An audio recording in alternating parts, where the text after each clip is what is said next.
മഹാരാഷ്ട്രയിൽ ഹർ ഘർ ഘർ തിരംഗ പ്രചാരണത്തിന് തുടക്കം. മുഖ്യമന്ത്രി ദേവേന്ദ്ര ഫഡ്നാവിസ്, ബിജെപി സംസ്ഥാന പ്രസിഡന്റ് രവീന്ദ്ര ചവാൻ, മുംബൈ മേയർ റിതു താവ്ഡെ എന്നിവർ പങ്കെടുക്കും.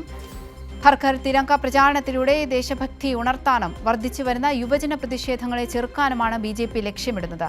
അതേസമയം പരീക്ഷാ ക്രമക്കേടുമായി ബന്ധപ്പെട്ട് നടക്കുന്ന വിദ്യാർത്ഥി പ്രക്ഷോഭങ്ങളെ അടിച്ചമർത്താനുള്ള നീക്കം ജാർഖണ്ഡിൽ അടക്കം തുടരുകയാണ്. മഹാരാഷ്ട്രയിൽ ഹർ ഘർ തിരംഗ പ്രചാരണത്തിന് തുടക്കം. മുംബൈയിൽ കഴിഞ്ഞ ദിവസം നടന്ന പരിപാടിയിൽ മുഖ്യമന്ത്രി ദേവേന്ദ്ര ഫഡ്നാവിസ്, ബിജെപി സംസ്ഥാന അധ്യക്ഷൻ രവീന്ദ്ര ചവാൻ, മുംബൈ മേയർ റിതു താവ്ഡെ എന്നിവർ പങ്കെടുത്തു.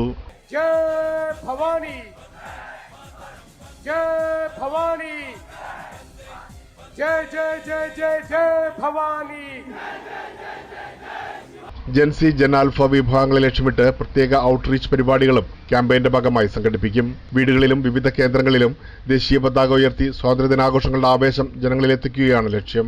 ഓഗസ്റ്റ് 10 ആരംഭിച്ച ഹർ ഘർ തിരംഗ ക്യാമ്പയിൻ ഓഗസ്റ്റ് 15 വരെ തുടരും. മുംബൈക്ക് പുറമെ നാഗ്പൂർ, പൂനെ ഉൾപ്പെടെയുള്ള പ്രധാന നഗരങ്ങളിലും മുഖ്യമന്ത്രി ഉൾപ്പെടെയുള്ള നേതാക്കൾ പരിപാടികളിൽ പങ്കെടുക്കും. അതേസമയം പരീക്ഷാ ക്രമക്കേടുകൾക്കെതിരെ വിദ്യാർത്ഥി സംഘടനകൾ നടത്തുന്ന പ്രതിഷേധങ്ങൾ തുടരുന്നതിനിടെയാണ് ബിജെപിയുടെ ഹർ ഘർ തിരംഗ ക്യാമ്പയിന് തുടക്കമായത്. ജാർഖണ്ഡ് അടക്കമുള്ള സംസ്ഥാനങ്ങളിൽ വിദ്യാർത്ഥി പ്രക്ഷോഭങ്ങളെ അടിച്ചമർത്താനുള്ള പോലീസ് നടപടികളും തുടരുകയാണ്.